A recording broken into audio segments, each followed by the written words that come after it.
मला जे तुझ्याबद्दल वाटलं होतं ते 5 वर्षांच्या ओळखीत अमृताबद्दल कधीच वाटलं नाही. आर्यन सरताव्याची कुंडली मला हवी आहे. ती आर्यन सरतापे सोबत कॉफी प्यायला गेली. तुझी युकेला जायची सगळी तयारी मी केली आर्यन. आता उद्याच्या पेपरात हेडलाईन छापून येईल. युगंधरा सरतापेचा मुलगा आणि नरसिंह किल्लेदारांची बायको यांची एक सदिच्छा भेट. अभिमानाने सांगायचे मी तुमच्याशी असलेलं माझं नातं, पण आता हेच मी माझं सगळ्यात मोठं दुर्दैव मानते की तुम्ही माझे वडील आहात. आत्याबाई, तुम्ही नका मनाला लावून घेऊ. तुम्हाला काय वाटतं? तुम्ही यांना अमृता आणि आर्यन बद्दल सांगितलं म्हणून हे चिडलेत. अहो, त्यांच्याबद्दल मी सुद्धा त्यांना आधीच सांगितलं होतं. नुसतं आर्यनचं नाव काढलं तरी चवताळल्यासारखं करतो. कसं बोलावं त्याच्याशी हेच कळत नाही. कधी कधी तर वाटतं त्या आर्यनला सांगावं, बाबा नको येऊस आमच्या घरी. त्याने काय होईल? अमृताच्या मनातून त्याचा विषय थोडीच जाणार आहे. बरं, पण तो तुला का भेटायला आला होता?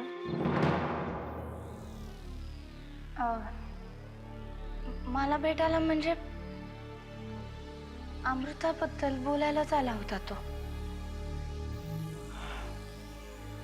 अमृताचं त्याच्यावर प्रेम आहे हे आपल्याला सगळ्यांनाच माहिती आहे, पण त्याला अमृताबद्दल काय वाटतंय हे त्याच्या बोलण्यातनं कधी काही जाणवलं का? म्हणजे तुझ्याशी काही बोलला का तो कधी?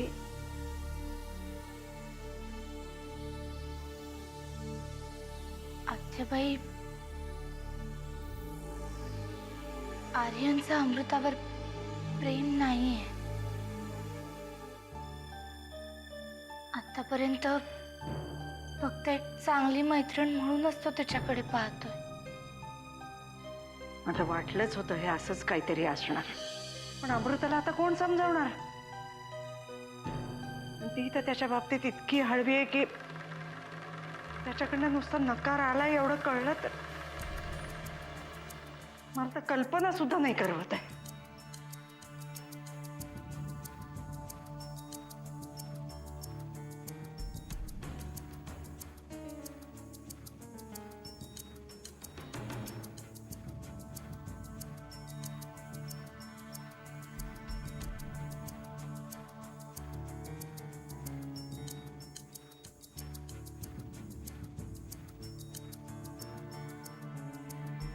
माझ्याशी कोणीही बोलायला येण्याची गरज नाहीये.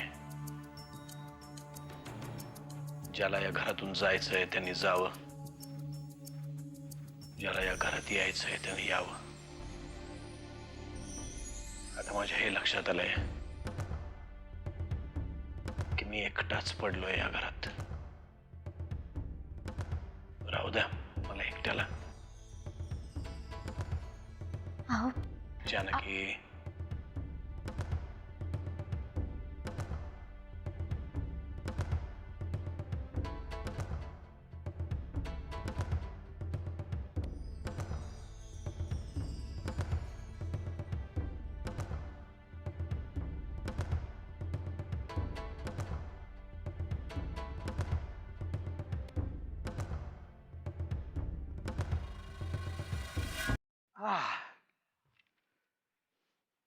हो.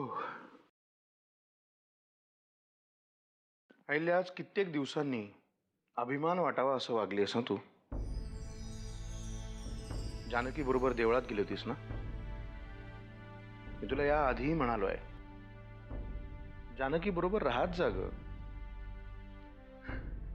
चांगल्या गोष्टींमुळे आपल्यातही काही चांगले बदल घडत असतात. काही सांगू नका तुमच्या जानकीचं कौतुक.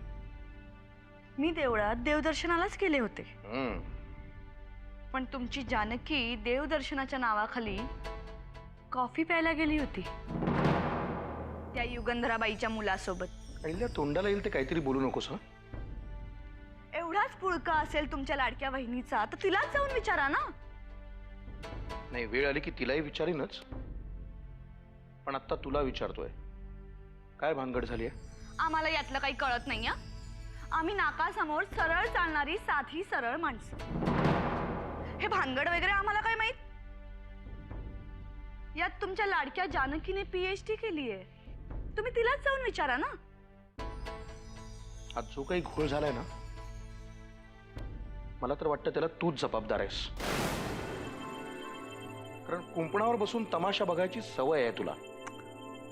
आता तुमचं चिडणं स्वाभाविकच आहे, मी समजू शकते. तुम्हाला आठवतं तुम्ही एकदा मला सहज म्हणाला होता त्या आर्यनवर तुझा डोळा तर नाहीये ना? आठवतंय ना? मग आता हाच प्रश्न तुम्ही जानकीला जाऊन विचारा, ती लगेच उत्तर देईल. हा, गुड नाईट.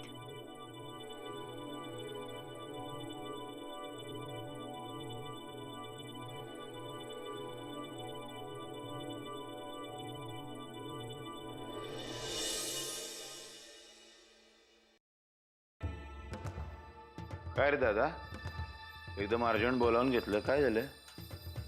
परशू, तुझे सासरे नक्की कुठे गेलेत? कुठे गेले म्हणजे? तीर्थयात्रेला गेले का? काय झालं? नाही, मुरासकरांना खात्री करून घ्यायची होती. त्यांना असं वाटत होतं की ते बेपत्ता आहेत. अहो, काय झालं काय मोरासकर साहेब तुम्हाला? हा, काय पण संशय घेतोय का? त्या म्हाताऱ्याच्या मागे लागलाय? चला परशू शेठ, आता तुम्हीच सांगा मला, तुमचे सासरे बुवा तीर्थयात्रेला नक्की कुठे गेलेत? कुठं म्हणजे काशीला गेले. गंगा नदीमध्ये स्नान करतो म्हणले. आणि परवा फोन केला त्यांनी मला. दादा होय, अर्धा तास बोलत होते. मला म्हणले काशी विश्वेश्वराचं दर्शन घेतलं, मन पवित्र झालं, समाधान मिळालं म्हणले. दादा नाही, आम्हालाही बरं वाटलं. त्यांचा फोन आला होता हे ऐकून खूप बरं वाटलं मला. बरं, कुठल्या फोनवर फोन आला होता त्यांचा? काय काय दादा, हे काय यांची चौकशी चालली आहे? हा, हे एखाद्या गुन्हेगाराला प्रश्न विचारतात तसे विचारतात हे आता. परशू, इतका साधा प्रश्न विचारलाय त्यांनी, उत्तर देऊन टाक. मी त्यांना वचन दिलंय मी त्यांच्या चौकशीच्या आड येणार नाही म्हणून. कुठल्या फोनवर फोन आला होता त्यांचा? मोबाईलवर आला होता.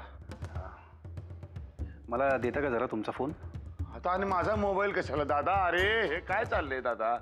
तुम्ही कुठल्या तरी चोराला सोडून या संन्याशाला काय त्याची उलट तपासणी घेत आहे? हे बघा परशू शेठ, मी काही उलट तपासणी घेत नाहीये तुमची. मी फक्त फोन मागितलाय तुमचा. परशू, फोन दे त्यांना. हा हा हा, आता आठवलं, आता आठवलं मला. मोबाईलवर नव्हताच आला फोन. मोबाईलवर नव्हता आला, घरच्या लँडलाईनवर आला होता.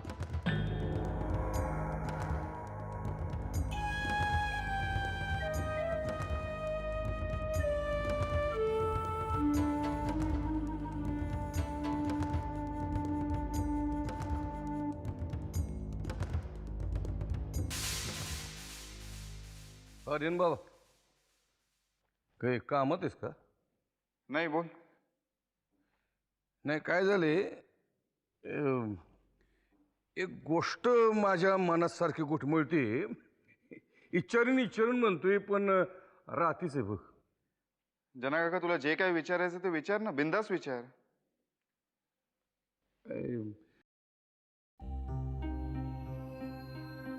तुला अवघड वाटतंय का विचारायला?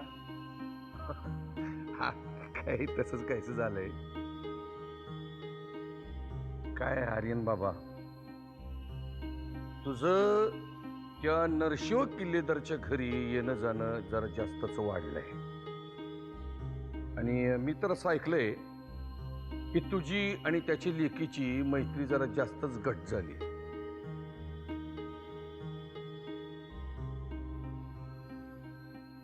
जना काका, तुला जे काय विचारायचं ते बिंदास सरळ सरळ विचार ना, असं फिरून फिरून का विचारतोयस? ठीक आहे, आता तुला मी स्पष्टच विचारतोय.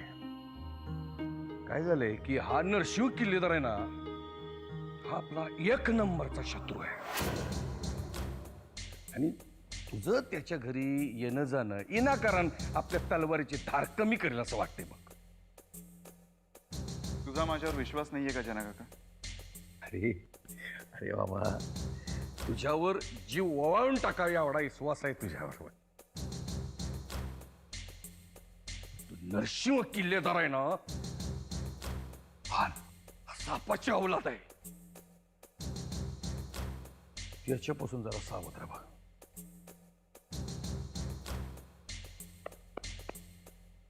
रिलॅक्स रिलॅक्स जना काका.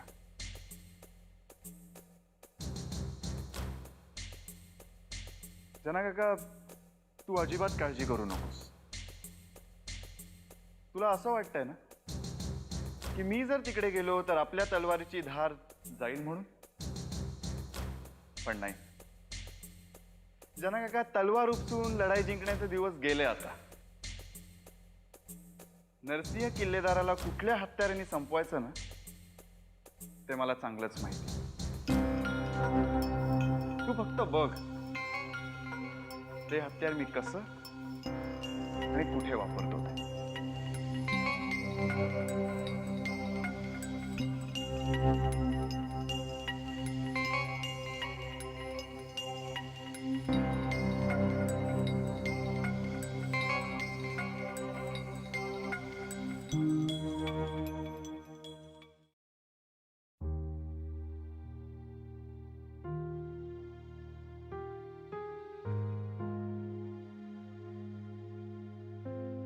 अमृता,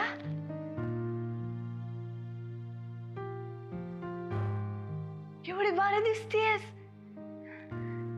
रोज अशीच राहत जा.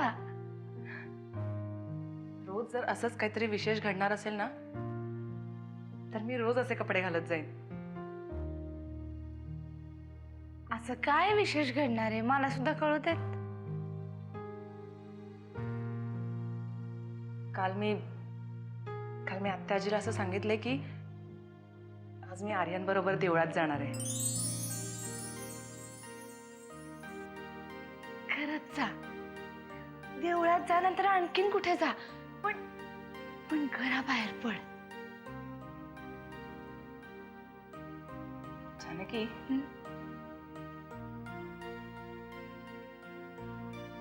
तू म्हणतेस ना तेच बरोबर आहे ग. म्हणजे माझ्या मनात आर्यन बद्दल काय आहे हे त्याला सांगायलाच हवं. आणि आज मी ते सांगणारच. मग जे काय व्हायचं ते होऊ दे.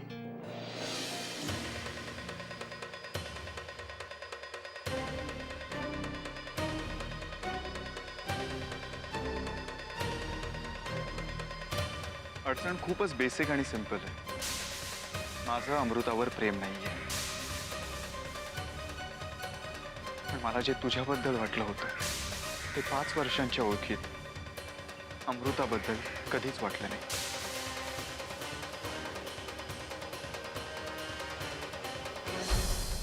हां, बरोबर आहे तुमचं. अहिल्या किल्लेदारच. त्यांच्यावर गोळी झाडण्यात आलेली होती. नाही, गोळी त्यांच्या मानेला चाटून गेली होती. पण ही घटना घडली तिथे काही गोष्टींचे पुरावे आपल्याला मिळालेले आहेत. तुम्ही एक काम करा, लवकरात लवकर लोकल पोलीस स्टेशनशी कॉर्डिनेट करा. आणि एक महत्त्वाचं, बॅलिस्टिक एक्सपर्ट्सकडून मला काही गोष्टींचं कन्फर्मेशन मला हवं आहे, त्याची सोय करा.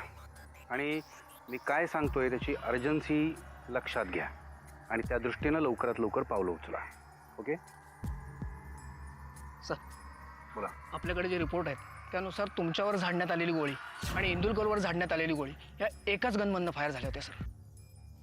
पण त्या दुसऱ्या माणसावर झाडण्यात आलेली गोळी वेगळ्या गनमधनं फायर केली होती.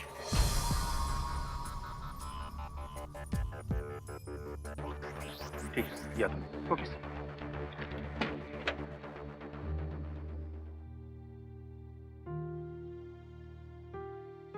अमृता, तुला तिकडे जर का बरं वाटलं ना तर आपण आणखीन कुठेतरी फिरायला जाऊयात. हा, हवं तर बाहेरच खाऊयात, चालेल? बघूया ग. मी आत्ताच काही सांगत नाही तुला. खरं तर ना अगं, मी बाहेर पडल्यावर कशी रिॲक्ट होईन मला नाही माहीत. कशाला काळजी करतेस? आम्ही आहोत ना. खूप मजा करू आपण. तू आणि आर्यन आहात म्हणून मी तयार तरी झाले. नाहीतर माझी खरंच हिंमत झाली नसती घराबाहेर पडायची. जानकी, आम्ही अमृताला घेऊन देवळात चाललोय. बाहेर यायला तयार झाली ती. चला निघायचं.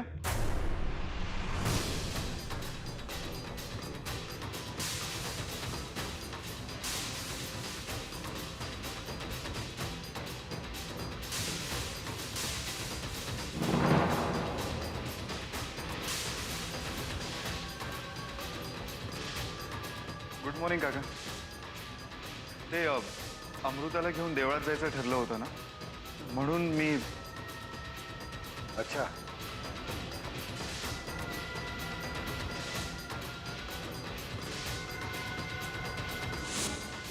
म्हणजे मगाशी तुझे म्हणालीस आम्ही हिला देवळात घेऊन जातो, त्यातला एक हा होता तर. अहो नाही तुम्ही जा, पण नंतर आधी मला जरा याच्याशी बोलायचं आहे. तुम्हाला जे काही बोलायचं आहे ते इथेच बोला. मला याच्याशी बोलायचं आहे. कोणीही मध्ये बोलण्याची गरज नाही.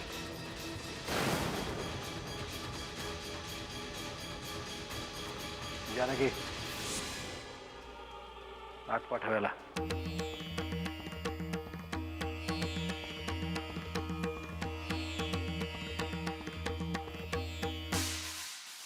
आर्यन, तू एकटा नको जाऊस, मी पण येते तुझ्या बरोबर. अमृता तू उगाच हायपर का होतेस? ते काय खाणार आहेत का मला? नाही पण ते पुन्हा काही बोलले तर तुला. नाही, मी नाही तुला एकट्याला जाऊ देणार. ते काही नाही बोलणार. नको काळजी करूस. जाऊ देत त्याला. मी आलोच. डोंट वरी.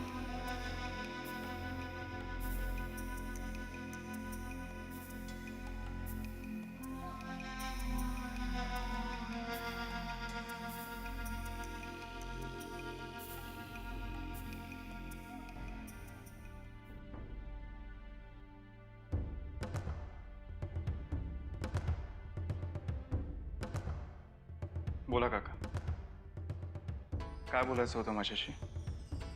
पहिली गोष्ट म्हणजे मला हे काका वगैरे म्हणू नकोस. सरळ नरसिंह किल्लेदार अशी हाक मार. तेच चांगलं आहे तुझ्यासाठी. मला व्यवस्थित आठवतंय काका, लहानपणी मी बाबांबरोबर इथे यायचो तेव्हा खूप आनंदाने तुम्ही मला खांद्यावर उचलून घ्यायचात. तेव्हा तर मी तुम्हाला ए काका अशी हाक मारायचो. साहजिकच आहे, आता मला तो हक्क राहिला नाहीये. पण कसं असतं ना काका, कुठलाही माणूस त्याच्या आयुष्यातल्या चांगल्या आठवणी विसरूच शकत नाही ना. तुला काय हवंय? रोज रोज काय येतोस तू इथे? तुम्हाला असं सारखं का वाटतंय की मला काहीतरी हवंय म्हणूनच मी इथे येतोय? काका, मी तुमच्यासारखा किंवा माझ्या आईसारखा राजकारणी नाहीये. काहीतरी हवं असेल तरच काहीतरी करायचं. चुकून सुद्धा तुझ्या आईची आणि माझी बरोबरी करू नकोस. आणि आता इथलं तिथलं बोलायचं बंद कर. सरळ मुद्द्याकडे ये. अमृता माझी मैत्रीण आहे. गेली 5 वर्ष आमची मैत्री आहे. माझ्या हालाकीच्या परिस्थितीत तिने मला खूप मदत केली आहे. आणि दुर्दैवाने आज माझी तीच मैत्रीण अडचणीत आहे. आणि मी जर तिची अडचण दूर करू शकणार असेल तर हे मी माझं भाग्यच समजेन. अच्छा, म्हणजे अमृताने कधीतरी केलेल्या उपकारांची परतफेड करण्यासाठी तू इथे येतोयस? हो, तसं समजा हवं तर. पण तुम्हाला काही ऑब्जेक्शन असेल तर मी यापुढे इथे कधीच येणार नाही. कारण घराच्या मालकाच्या मर्जीशिवाय घरात येणं बरोबर नाही ना. हे बघ, तुला मी एकच सांगतो, जर तुझ्या इथे येण्यामध्ये तुझ्या आईचा आणि तुझा काही वेगळा डाव असेल तर तो तुम्हाला महागात पडेल.